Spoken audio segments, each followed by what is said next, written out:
Hi, everybody. It's Olivia here. I am with Representative Chris Todd, who is going to chat with us a little bit about some of the bills he's got going on, some legislative priorities, what he sees as moving through the legislature, and the happenings that are important to you conservatives. So, thank you so much for speaking with us today. Glad to be here. Wonderful. Well, why don't you just give us kind of an idea of some of the bills that you are excited about, either that you're working on or that you're seeing move through the legislative process? I'll probably focus on ones I'm working on or have worked on, if that's Of okay. course. I think one of the biggest ones that I've had a lot of conversations about over the last year plus is a party registration bill. Hmm. So, as most people know, we have closed primaries in Tennessee, but it's hard to enforce. It's almost impossible to enforce. So, folks have demanded we fix that. And the Hmm. best way to do that is a registration. So, you belong to a party, you register with that party, and you can vote. And we've got a mechanism where you can switch. If somebody comes to their senses and says, I want to be in this party versus that, then they can do that. There's a mechanism for that. And so we passed it in the House as far as we can go. It has a fiscal note, so it has a cost. So it will have to go behind the budget until the budget's passed. But the next step right now is to get it passed in the Senate. So we need it to get through their state and local government committee. And I think we lack one vote. So we need folks making sure those members know that we need your vote on this bill because it's probably going to come up in the next 2 to 3 weeks, I would imagine, over there. Um, Another one that I'm working on, have been for many months, I'm working with Senator Watson on, and that is a way to replace all property taxes in the state of Tennessee with a consumption tax. And we would add a small amount of percentage to our state sales tax. And the revenue that we collect from that would then go back to the cities and counties at whatever revenue rate they're getting now from property tax. So they would opt in to have their property tax replaced with sales tax generated revenue that the state would then dole out to them on a monthly basis or something like that. So that's a pretty big lift, a pretty major change. That's a But big one. I firmly believe that if you have to pay to keep your property Hmm. every year, you don't really own it. Exactly. You're just kind of keeping it mowed for the county, and I think that's not really good. So I think the property tax is one of the most immoral taxes we have. Hmm. Hmm. So I think a consumption tax where, especially our elderly, who's I hear from more than anybody, it why I have no choice but to pay this, or I'm going to get kicked out of my house. And if I want to downsize or sell and move, I'm in the same boat. I'm going to be in the same situation, just in a different location. So it's really tough on our elderly and our veterans. I hear from them the most. And so this is one way, as I got to thinking about it, well, I don't want to treat one person different from another. So why don't we eliminate it for everybody? And I know the couple other states that are talking about it, but not hardly in this light. And so we'll see if we can get this ball started and maybe eventually get that done. I think that would make Tennessee even more attractive. Everybody's property values will go up immediately when that happens because it's going to be more in demand, and there's no downside to that. Hmm. It's like, let's say my property doubled in value, it doesn't cost me another dime, Hmm. but I'm wealthier now. All of our citizens will be. So I think that's a good thing. Uh, And where is that bill currently? Have so you have it's you filed it, introduced? it's a What committee are caption we in? bill. We Okay. don't have the final language yet. We're working on trying to figure out the details on exactly how we do that, but it'll go through finance. So that finance is the last committee to meet. So we've got time. So there's a lot of moving parts with that, a lot of details. We want to make sure we get it right. So that's a pretty big one. Um, I've got an energy freedom bill Hmm. that would prevent folks from out of state from suing companies, entities in our state for using natural gas, coal, diesel, petroleum, because that's in this world of climate change hysteria. There are lawsuits being filed for companies that utilize these materials for processes, and it's all under the guise of global warming. Mm. And they will sue saying you're causing global warming. So we're just going to say you can't do that here. Yeah, Hmm. we're going to prohibit that. So if it's a legitimate product like that, like those I mentioned, then use it. You're not liable for anything, other than the normal things if you spill or cause a direct injury or something. But just that you're causing global warming, that's not an issue. We're not going down that road. Yeah, That seems like a good yeah. far-sighted thing to put in place. Well, it seems like it, and it's interesting that we would have to do something like Hmm. that, but we do. Yeah, Hmm. it's folks keep coming up with things that to try to attack our way of life, Hmm. capitalism. and just the freedoms we have. And so seems like that's part of what we constantly do is try to preempt those as they come up. Yeah. Seems like wisdom, right? To Yeah, try and unfortunately we have unfortunately we to. got to kind of regulate Yeah, all of these crazy states around us. yeah, Sometimes they go a little off the rails. yeah. Excellent. So that's some very interesting stuff. Some Mhm. stuff that maybe doesn't seem, it's not headline grabbing. Yeah, It's not the most out there as this, but stuff that's very right. important.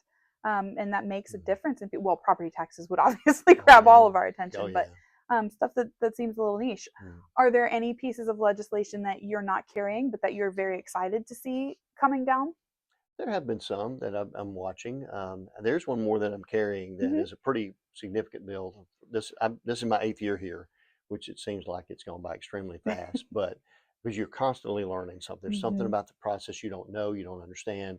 But one of the things that Tennessee has had since 1989, when I was a graduate from college, they put into place a law that is totally in opposition to what our Second Amendment rights are, what the U.S. Constitution says, that we shall not infringe on that right.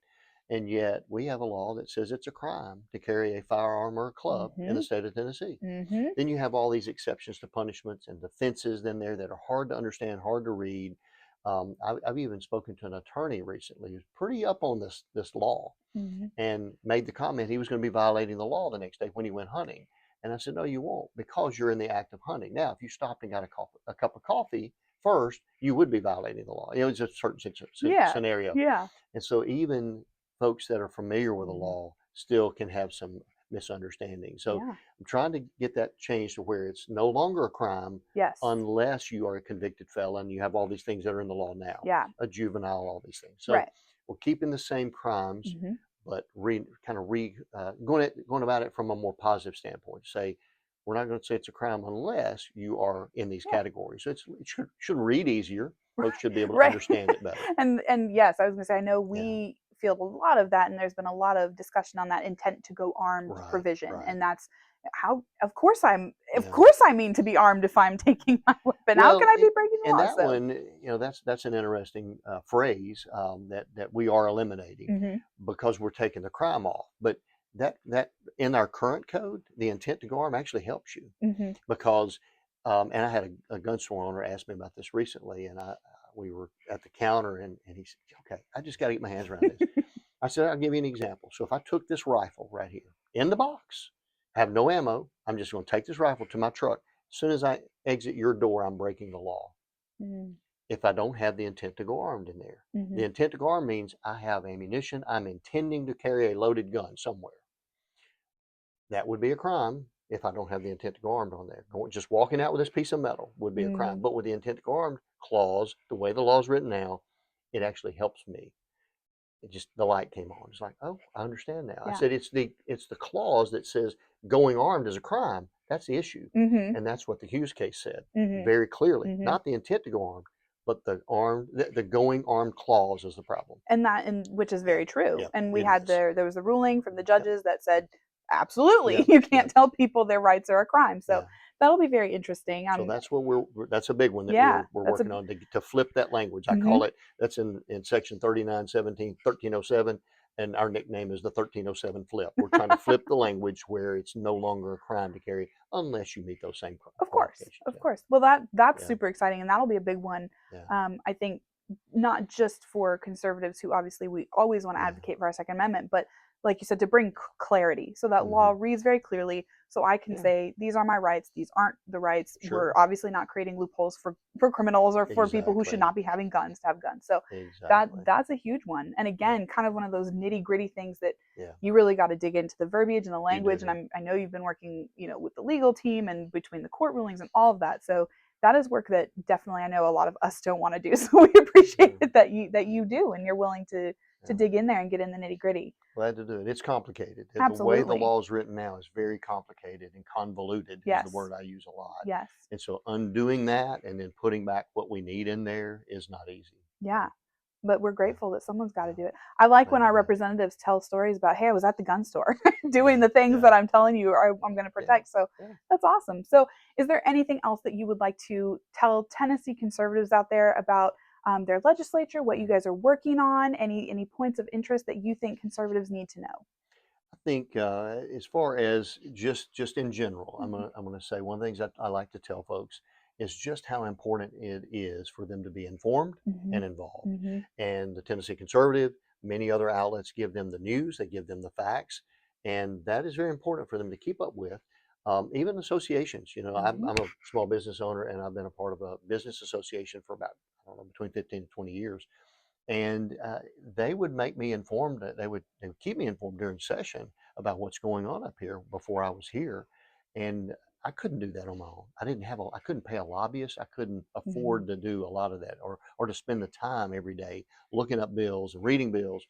And so being a part of a group that can help do that and disseminate information, but you know, trust but verify, Mhm. verify the information as Mhm. well. Read it yourself. Mhm. If you've got something that really catches your attention, read it yourself. Maybe call the sponsor, reach out to their office and say, I'm a little concerned about this. Let's get the truth. Because there's quite a bit of misinformation out there, I will say. Some things folks will go off of a summary that our Mhm. legal staff writes, Mhm. and sometimes those aren't real accurate. They can give you the wrong impression about what a bill actually does. Yeah. So if you dig in a little deeper, maybe get something from the sponsor's office Mhm. as to what their goal is, what their intention is, then that's very helpful. But be involved.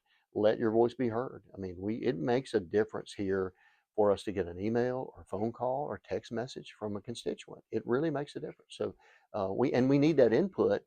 You know, I've had I don't even know how many topics in this office just today that I know nothing about or very little about. So I have to rely on folks that are experts that come in here and say, okay, here's the truth, and they really have to tell me the truth, because if they lie to us, they'll probably never come in the store again, and they Mhm. know that their career's over. So everything we do up here is based on trust and truth, and it doesn't mean that things don't get twisted sometimes, but it's not very often because again, that's their main currency that they have here, and so we need those folks advocating. We need constituents, citizens. I had some today took off work to come here Wow. and to say, hey, this is important to me, or ask questions about something. So I encourage folks to do whatever they can to be involved in their state government. State government is the center of all government. Mhm. The states created the federal government, the states created the cities and counties. So the state is the center. We're accessible. We're of the people, we're by the people, and we're for the people. That's plain and simple. So we want the people to be involved.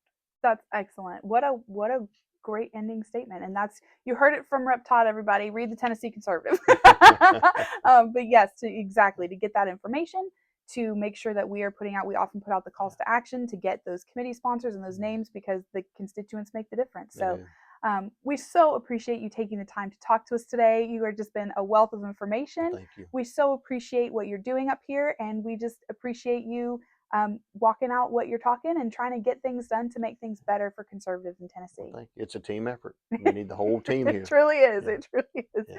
Excellent. Thank you so much, Representative Todd. Good to be with you.